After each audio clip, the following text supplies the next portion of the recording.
But today we're going to talk about coopetition a little bit, setting aside your competitive nature to see the big picture. And anybody want to take a shot at defining coopetition? I'm a former school teacher, so you're going to be asked questions. What's coopetition? What do you think? Collaborating on projects. With? Similar companies. Okay. Maybe do the same thing. Very good. Yeah, I think you're on the right track there. We're going to talk about two examples of that today and how it's interesting and how it could work and get you thinking about how it might work for you. So we're going to talk about one that's sort of a permanent relationship or semi-permanent relationship and one that was a temporary relationship. So we're going to give an example from higher education and from the world of nonprofits. All right, so couple chickens. Early bird gets the worm, right? So how early did that poor chicken on the right have to get up to get that snake? I don't know. What other differences do you see in the birds there? See anything else? Hairstyle. Ah, the hairstyle.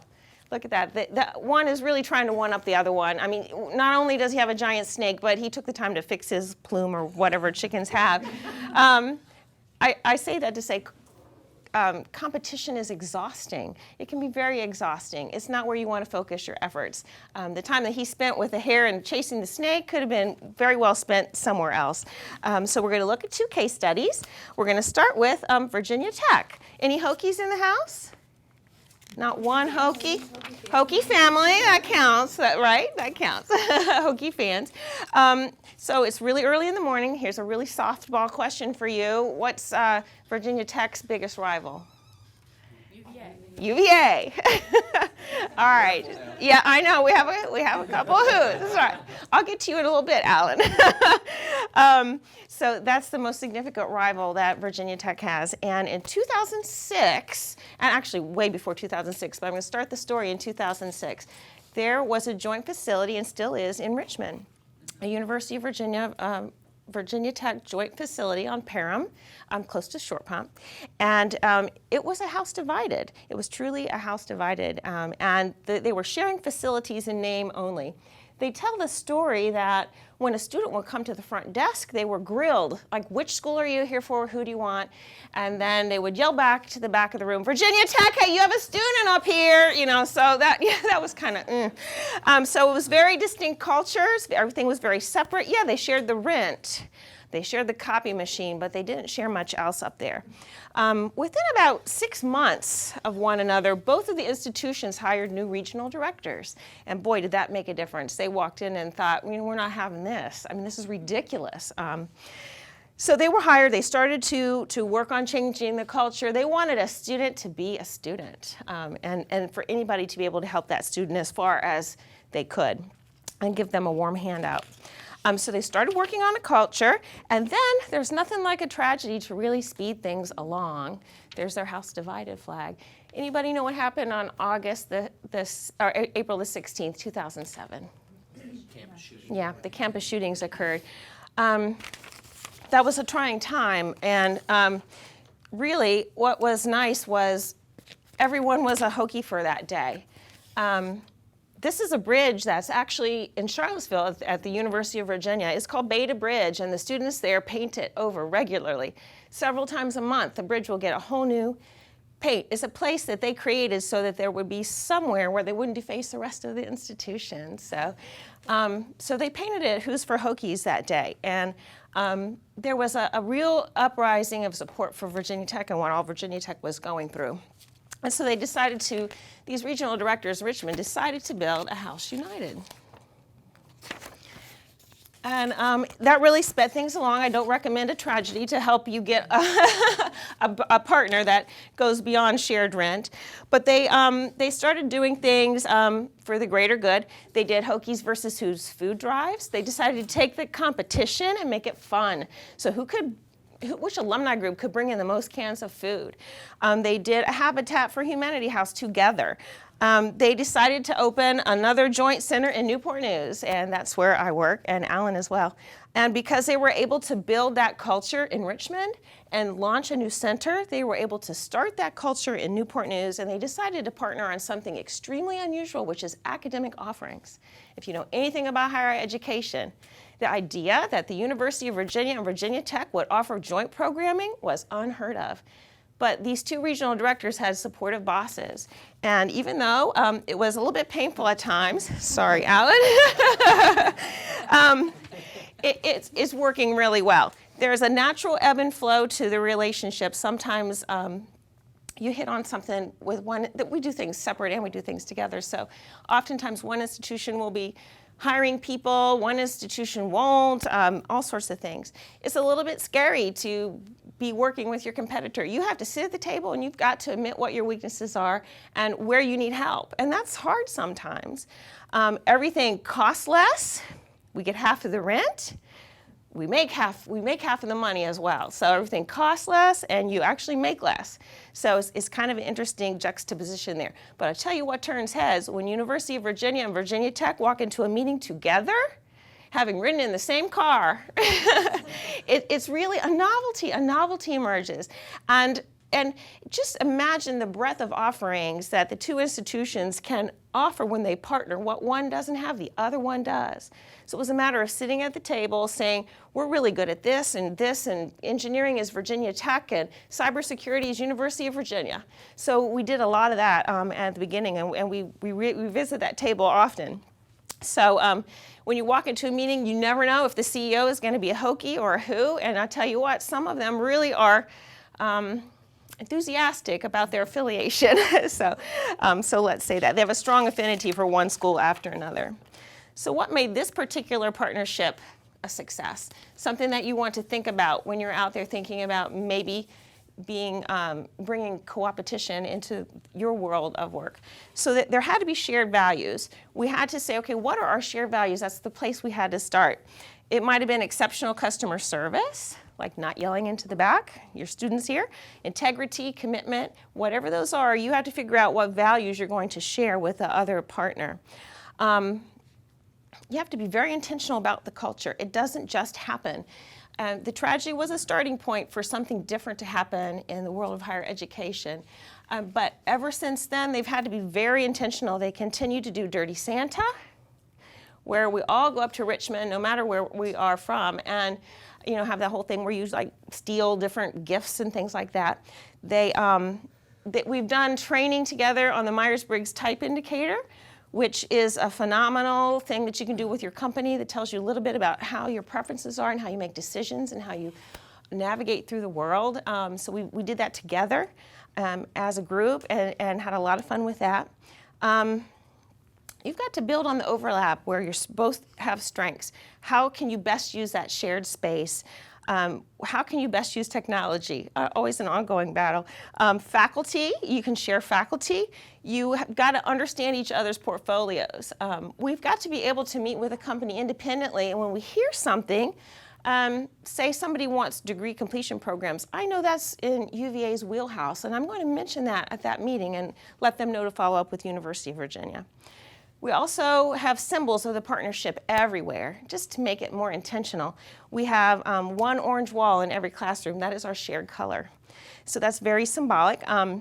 We have a shared information table outside of our offices, and people can come and look at everything that we have to offer. We always say House United now instead of House Divided, so that's always a lot of fun. Somehow we even managed to get both logos on a coaster for our grand opening. Now, if you think that was simple, you are wrong. Trying to get that through both camps and who pays for them and who pays back and all that kind of thing. But, and also, too, relationships. The relationships are just as important as a partnership. It's got to kind of expand beyond. The culture's got to be such that if our regional directors leave or get promoted or retire, that the relationship is going to go on between the two institutions because of what they built. We're very proud to have rolled out a lot of joint training, mostly in the leadership realm. And again, it was just a phenomenal task. And I remember smiling because we worked with Canon, the folks in Newport News who make the copy machines and the cameras and all of that. When we had their graduation from their program, Virginia Tech could not be at that event. And so it was the first time the University of Virginia was giving out Virginia Tech CEUs for a program. And it was very seamless. The Canon folks didn't know who was from which school. It was a joint program. A matter of fact, I remember them saying that they were introduced as the University of Virginia Tech. And everyone really laughed at that. and she didn't even know she made a mistake. So that if that doesn't tell you it was a success, nothing will. So this is our center in Newport News. It is just the embodiment of Coopetition. Whether we're giving out certificates in Canon, whether we're going to meetings separately or together. And I want to give you a final example of this before we move into the nonprofit arena, but remember I said relationships are really one of the most important things when you have a partnership like this? Up until August, I worked for the University of Virginia. I don't know if you knew that, Scott. So when this Virginia Tech job posting came up, it was kind of a dilemma. And I really thought long and hard about it, but I talked with my UVA boss, and she was just so supportive that this is what you want to do, I will let you go. This is something that you need to do. So she put that relationship first, and it's very easy for me to represent both portfolios at meetings now because I've worked for both sides of the team, and I moved my office 5 doors down. So, and you know what? Everybody's still speaking to one another, so that's a good thing too. Alan's my colleague from UVA, and we worked together as both UVA employees and now as co-competitors, however you would say that. I mean, he got up, I don't know, 5:45 to come down here from Williamsburg. So thanks for coming, Alan. It's a wonderful place in which to work. And I'll be happy to answer any questions about that when we get done. But I'm telling you right now, if UVA and Virginia Tech can come together to make joint academic programming that's approved by both institutions, you can work with anybody. All right, so let's talk about a little example in the nonprofit arena, something that's very temporary. So in my spare time, when I'm not working for one institution or another, I'm the executive director of a small grassroots local nonprofit called Gowns for Hounds, and we sell donated prom gowns and wedding gowns to raise mini grants for pets, for owners of pets in need, predominantly the elderly who could maybe not afford to save the pet and would have had to put them down. So we do that very part-time basis, pop-up sales. It's really, really hard to keep our customer base because you have a prom gown, right? You buy the prom gown and then what? You graduate, your customer's gone. You've got to start fresh every single year with the marketing. It's a new customer every year. Same thing with a bride. Hopefully they won't recirculate for several years, but you buy your wedding gown, you're not my customer anymore. So that's really hard for us as a small pop-up kind of thing. We don't have a storefront. We have to rely on space for sales. So we're having to constantly develop a new customer base.